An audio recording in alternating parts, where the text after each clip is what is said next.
La cultura budista surgió en Nepal al pie de los Himalayas entre los años 563 y 483 a.C., cuando un hombre llamado Siddhartha Gautama, mejor conocido como Buda, se cuestionó acerca de la vida. Él quería conocer la razón del sufrimiento y llegó a la conclusión que la razón del sufrimiento humano está en que nos apegamos a las cosas y a las personas. O sea, que queremos que todo permanezca como está y no queremos que ocurran cambios en lo que estamos acostumbrados. Por ejemplo, si somos jóvenes, envejecer nos hace sufrir. Si estamos sanos, cuando nos enfermamos sufrimos. Perder a las personas que queremos nos hace sufrir, y la única forma de liberarnos del sufrimiento, como él decía, era despegarnos, es decir, soltar lo que nos ata al sufrimiento, o sea, no crear lazos con ninguna cosa ni con ninguna persona, para así no tener que sufrir al momento de soltarse. El budismo desde ese entonces se convirtió en una forma de vida que hasta la fecha todavía se practica.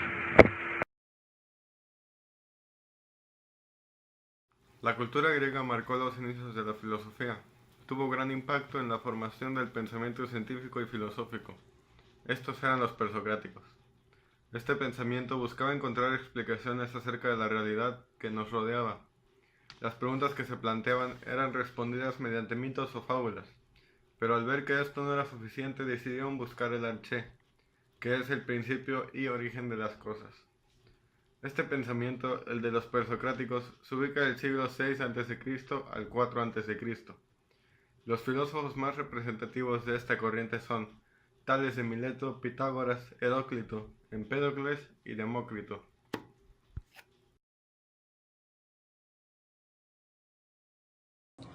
Hola, mi nombre es Elías Cofao y voy a hablar sobre los sofistas.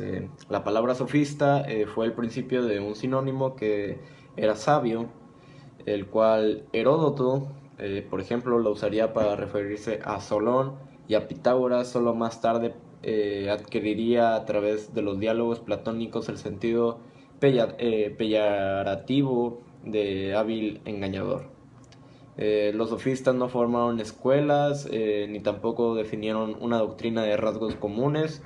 No obstante, es posible puntualizar algunas coincidencias entre ellos. Una de ellas representaban un notable giro filosófico como consecuencia de las nuevas necesidades intelectuales planteadas por la democracia.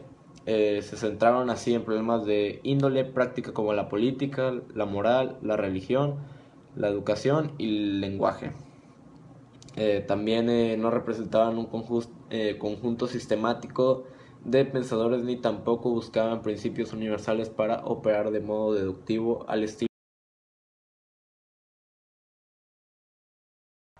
Durante la Edad Media, la filosofía se basó mucho del cristianismo, ya que explicaba la existencia y los fenómenos que los rodeaban. Y la verdad se buscaba en la Biblia, que era un libro de sabiduría para ellos, y también se buscaba en los evangelios, que según esos, Dios creó el mundo y a todas las personas. Y algunos filósofos de la Edad Media podrían ser Tomás de Aquino, San Agustín o San Anselmo de Canterbury.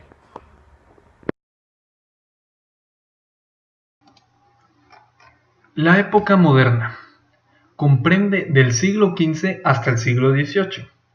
Comienza con la caída de Constantinopla en 1472 y termina con el inicio de la Revolución Francesa en 1789. El Renacimiento también fue otro factor importante para el inicio de la época moderna, gracias a que se dio una época antropocentrista, donde el hombre se convirtió en el centro de reflexión filosófica y científica. También, durante la época moderna, hubieron muchos avances tanto científicos como para el desarrollo de la sociedad.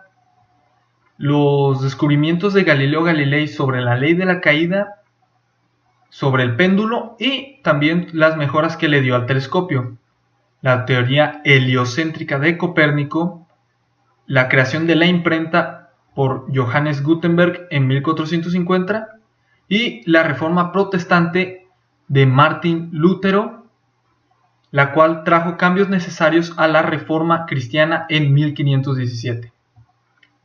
Durante el siglo XVII, el conocimiento se convirtió en la pregunta central de la filosofía. Gracias a esto surgieron dos corrientes filosóficas que se interponieron una con la otra durante toda la época, las cuales eran el racionalismo y el empirismo. El racionalismo sostiene que la fuente del conocimiento es la razón, rechaza las ideas que provengan de los sentidos, apoya las ciencias exactas, en especial las matemáticas, utiliza el método deductivo y también dice que el punto de partida del conocimiento son las ideas propias del espíritu humano. Los representantes más importantes del racionalismo son René Descartes, Gottfried Leibniz y Baruch Spinoza. Luego, el empirismo. El empirismo defiende el conocimiento y las ideas que provienen de la experiencia.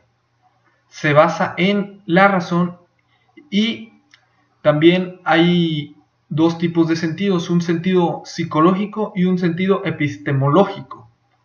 Uno proviene cuando tú naces con él, y el otro lo vas formando gracias a las experiencias en tu vida. Se puede obtener el conocimiento a través de la experiencia tanto interna como externa, también a través de la reflexión y de las sensaciones. Los principales representantes del empirismo son John Locke y David Hume. Estas dos corrientes sirvieron como base para el surgimiento de otra corriente, otro movimiento que se llamado la Ilustración. Este surgió durante el siglo XVIII y se caracterizó porque sus ideas eran muy optimistas. Se concedió importancia plena a la capacidad del hombre de pensar, a la educación y al progreso de la humanidad.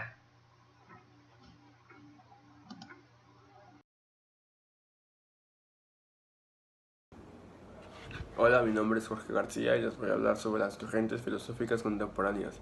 Bueno, estas surgieron en el siglo XIX-XX.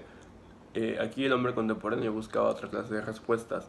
Se enfocaba en temas como la ética, la libertad, la existencia, el derecho, el sentido, el propósito de la vida, la igualdad, y estas tomaron mucha importancia, ya que a consecuencia de los acontecimientos como las dos guerras mundiales, los avances científicos y tecnológicos, la globalización, estos tenían una nueva visión del mundo.